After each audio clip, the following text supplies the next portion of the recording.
Welcome to মুনমুনের classroom. আমরা করছি class 12 এর তড়িৎ রসায়নের আজ পার্ট 3। প্রথম কোশ্চেন দেখো, নিম্নলিখিত অর্ধকোষ বিক্রিয়া দুটির যথাযথ নাশ সমীকরণ লিখতে হবে। দুটো বিক্রিয়া দিয়ে দিয়েছে আমাদের। প্রথমটা নাশ সমীকরণ কি হবে না, equal to E0 minus 2.303 RT by 5F। এখানে 5টা এলো কেন না, এখানে দেখো 5টা আছে, 5A আছে, 5 এবং 5F, 5টি ইলেকট্রন ট্রানজাকশন হয়েছে। লগ এর সাম্যতা বিক্রিয়াজাত বিক্রিয়াতে কি আছে, NH4 প্লাস। এবার জলটা যেহেতু লিকুইড আছে তাই জন্য ওটা বাদ চলে গেছে বিশুদ্ধ তরল বলে, বাই MnO4 দিয়েছি, আর হচ্ছে H প্লাস 8টা আছে বলে H প্লাস টু দি পাওয়ার 8। এই হলো নাশ সমীকরণটি।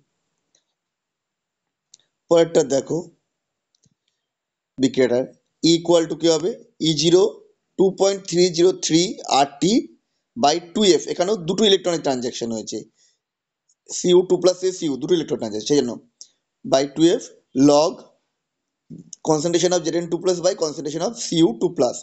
এবার এখানে কথা বলার কথা, যে যেটা 25 ডিগ্রি সেন্টিগ্রেড উষ্ণতা বলা নেই, তাই জন্যই আমাকে RT বাই ওই এফটা লিখতে হয়েছে, নইলে এটা 0.059 হয়ে যেত। এটি গ্যালভানীয় কোষের ইএমএফ এবং কোষে সংগঠিত রাসায়নিক বিক্রিয়ার গিবস মুখস্থিতির পরিবর্তন সম্পর্কটি সাম্যতা বা কে এবং উক্ত কোষের E0 সেলের মধ্যে সম্পর্কটি লেখো। গ্যালভানীয় কোষের ইএমএফ এবং কোষে সংগঠিত রাসায়নিক বিক্রিয়ায় গিবস মুক্তিশক্তির পরিবর্তনের মধ্যে সম্পর্কটি হলো del G equal to minus NF E cell. সাম্যতা বা কে এবং উক্ত কোষের E0 সেলের মধ্যে সম্পর্কটি হলো ln k equal to NF E0 cell by RT, যেখানে n হচ্ছে কোষ বিক্রিয়া অংশগ্রহণকারী ইলেকট্রনের সংখ্যা, F ফ্যারাডে, R সার্বজনীন গ্যাস ধ্রুবক, T পরম স্কেলে উষ্ণতা। কদিন আমার গলা খারাপ ছিল বলে দিতে পারিনি আগের দিন, যাই হোক না। চলো 3 নম্বর কোশ্চেনটা দেখি। Zn/Zn2 প্লাস কনসেন্ট্রেশন দিয়ে দিয়েছে Ag প্লাস স্ল্যাশ Ag, প্রদত্ত কোষ বিক্রিয়ার কিউ এর মান, মানে বিক্রিয়া কোষেন্টের মান আমাকে বের করতে হবে, সাম্যধ্রুবকের মতো যে জিনিসটা রয়েছে। তাহলে আগে বিক্রিয়া লিখে নিলাম, Zn plus 2Ag plus arrow Zn2 plus plus 2Ag। বিক্রিয়া কিউ ইকুয়াল টু কি হবে, concentration of Zn2 plus by concentration of Ag plus তার স্কোয়ার। ভ্যালুগুলো পুট করে দিয়েছি, করে দিলে এটা আসছে 6.4 into 10 to the power minus 3। তোমরা যারা ইউটিউবতে দেখছো প্লিজ আমার চ্যানেলটা সাবস্ক্রাইব করো, আর যারা ফেসবুক থেকে দেখছো অবশ্যই আমার পেজটা ফলো করো। সাম্যাবস্থায় একটি কোষের ইএমএফ এর মান কত হবে, এটা হবে 0। পরের কোশ্চেন, তড়িৎ বিশ্লেষণ কোষ ও গ্যালভানীয় কোষের মধ্যে পার্থক্য লেখো। বইয়ে দেবে খুব সুন্দর করে দেওয়া আছে দুটো পাঠ করে, আমি একটা পাঠ করে লিখেছি। তড়িৎ বিশ্লেষণ কোষে তড়িৎ শক্তি রাসায়নিক শক্তি রূপান্তরিত হয়, কিন্তু গ্যালভানীয় কোষে রাসায়নিক শক্তি তড়িৎ শক্তি রূপান্তরিত হয়। তড়িৎ বিশ্লেষণে অস্বতঃস্ফূর্ত রেডক্স বিক্রিয়াকে সংগঠিত করা হয়, কিন্তু গ্যালভানীয় কোষে স্বতঃস্ফূর্ত বিক্রিয়াকে সংগঠিত করা হয়। একটি স্বতঃস্ফূর্ত কার্যকারী গ্যালভানীয় কোষের ক্ষেত্রে ডেল জি ডেল এইচ সাম্যধ্রুবক এবং E0 সেল কিরূপ হওয়া উচিত। কোষের ক্ষেত্রে কি হবে, ডেল জির মান ঋণাত্মক হওয়া উচিত, ই সেল কি হওয়া উচিত, ধনাত্মক হওয়া উচিত। সাম্যধ্রুবক কে কি হবে, K equal to E0 cell NF by 2.303 RT হবে, এটাই হওয়া উচিত এই মানটা। একটি কোষের এটি হাইড্রোজেন তড়িৎদ্বারের পি হাইড্রোজেন মানে 2 ATM বলে দিয়েছে, কনসেন্ট্রেশন অফ H প্লাস বলেছে 1 মোলার। এখানে বিজারণ বিভবের মান ধনাত্মক হবে না ঋণাত্মক হবে জানতে চাইছে। আমি বিক্রিয়া লিখে নিলাম, যেখানে E0 বের করছি, ই ইকুয়াল টু কি হবে, E0 minus RT by NF log concentration of hydrogen, sorry partial pressure of hydrogen by concentration of hydrogen plus আয়নের স্কোয়ার।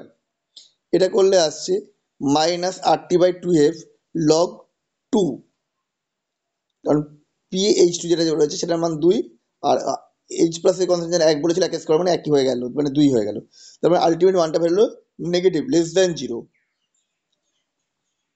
পরেরটা জিঙ্ক মার্কারি, এখানে কার্বনের তড়িৎদ্বারটা হচ্ছে mercury, C1M ZnS4 C0 Zn, আবার মার্কারি তড়িৎদ্বার C2 গাঢ়ত্ব হলো। কি শর্তে E0 সেলের মান ধনাত্মক হবে? আমরা দেখছি এখানে অ্যানোড বিক্রিয়া আর ক্যাথোড বিক্রিয়া। এখানে নাস সমীকরণ কত আসছে? E0 cell equal to minus 0.059 n by 0.059 by n log C1 by C2 concentration গাঢ়ত্বটা। এখন E0 এর মান ধনাত্মক যদি E0 সেলের মান গ্রেটার দেন 0 মানে বড় হয়, অর্থাৎ কি হতে হবে? C1 বা C2 এর মানটা 1 এর কম হতে হবে, মানে C2 টা বড় হতে হবে। অর্থাৎ C2 গ্রেটার দেন C1 হলে E0 সেলের মান ঋণাত্মক হয়, ধনাত্মক হবে। কিভাবে এটা হলো একটু বুঝিয়ে দিই তোমাদের। দেখো এখানে একটা নেগেটিভ সাইন আছে, তাহলে এই নেগেটিভ সাইনকে পজিটিভ করতে হবে কখন? যদি এটা উল্টে দেওয়া যায়, অর্থাৎ এটার মান যদি 1 এর কম হয়, তাহলে লগ এটার মান পুরোটার মান হয়ে যাবে নেগেটিভ। C1 বাই C2 মান যদি লেস দেন 1 হয়, তাহলে লগ C1 বাই C2 মান হচ্ছে নেগেটিভ, তখন এই ভ্যালুটা হয়ে যাবে পজিটিভ। আশা করি বুঝতে পেরেছো। চলো পরেরটাই যাই। পরের কোশ্চেনটা দিয়ে দিয়েছে mg2 প্লাস স্ল্যাশ mg এবং equal to E0 mg2 plus slash mg by 0.059 by 2 log 1 by mg2 plus. এই যে যদি mg2 প্লাস উপরে তুলে দিই তাহলে এটা প্লাস হয়ে যাবে 0.059, মানে plus 0.059 by 2 log concentration mg plus হয়ে যেত। এখানে বলেছে গ্রাফ আঁকতে mg2 প্লাস সাপেক্ষে mg, গ্রাফটা হবে দেখো দেখে দিয়েছি, এটা একটা সরলরেখা হবে, যে এটা কারণ এই সমীকরণটা আসছে আসলে যেটা দেখছো y equal to mx plus c, এখানে c প্লাস mx আসছে, যার নতিটা হচ্ছে এইটা 0.059/2।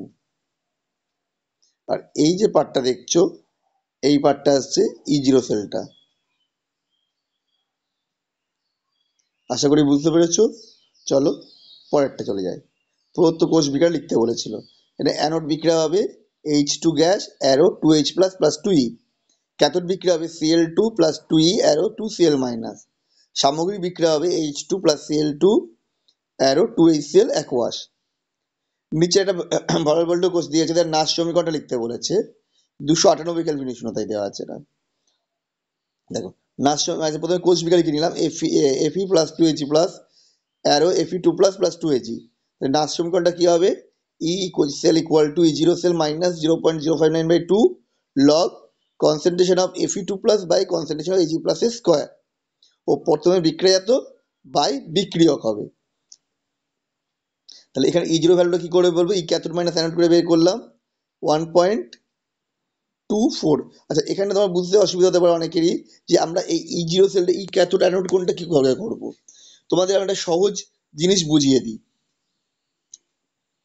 দেখো এখানে কি হয়েছে, Ag প্লাস থেকে Ag হয়েছে আর Fe থেকে Fe2 প্লাস, তাহলে এইখানে জারণ সংখ্যা কমলো Ag প্লাস থেকে Ag, তার মানে এটার হয়েছে বিজারণ, এটা হচ্ছে রেডক্স, রিডাকশন হয়েছে,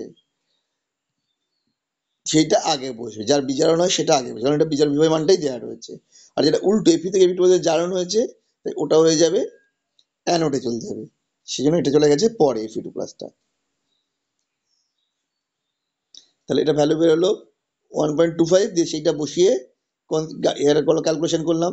এবং প্রত্যেকটা যে আমরা দেখছো গাঢ়ত্বের মানগুলো, যে গাঢ়ত্বের মান যেগুলো দেখছো, এই গাঢ়ত্বের মানগুলো এখানেই দেওয়া রয়েছে। দেখো Ag প্লাস 0.2 বসেছি, কেন না এখানে দেওয়া রয়েছে Ag 0.02 এবং 0.02 বসেছি। Feর জায়গায় 0.02 বসিয়ে দেখো এই মানটাও এইখানটাই দেওয়া রয়েছে 0.002, সেই মানগুলো বসিয়ে ক্যালকুলেশন করলাম, ক্যালকুলেশনে 1.22 ভোল্ট। পরেরটা আর নাস সমীকরণ লিখতে বলেছে এবং তড়িৎচালক বলের মান গণনা, সেম টাইপের অঙ্ক ভ্যালু দেওয়া আছে। তাহলে নাস সমীকরণটা কি হলো? Cu plus 2Fe plus arrow Cu2 plus plus 2Ag। সমীকরণটা সে একই, E cell equal to zero cell মানে 0.059/2, কারণ এখানে দুটো ইলেকট্রন ট্রানজাকশন হচ্ছে, log concentration of Cu2 plus by concentration of AG প্লাসের স্কোয়ার। এবার আবার সেরকমভাবে বের করে নিলাম E0 সেলের মানটা 0.6 মিলিয়ন। ক্যাথোড কোনটা দেখো, যার বিজারণ হচ্ছে, এখানে সিলভারের বিজারণ হচ্ছে, ওটা আগে গেল, আর কপার জারিত হচ্ছে বলে ওটা অ্যানোড হয়ে গেছে। দিয়ে ওটা বের করা হলো, ক্যালকুলেশন 0.25 বেরোলো। আমাদের ভিডিওটা তোমাদের কেমন লাগলো অবশ্যই কমেন্ট করে জানিও। আবার দেখা হবে নেক্সট ভিডিওতে এই চ্যানেলেই তোমাদের সাথে।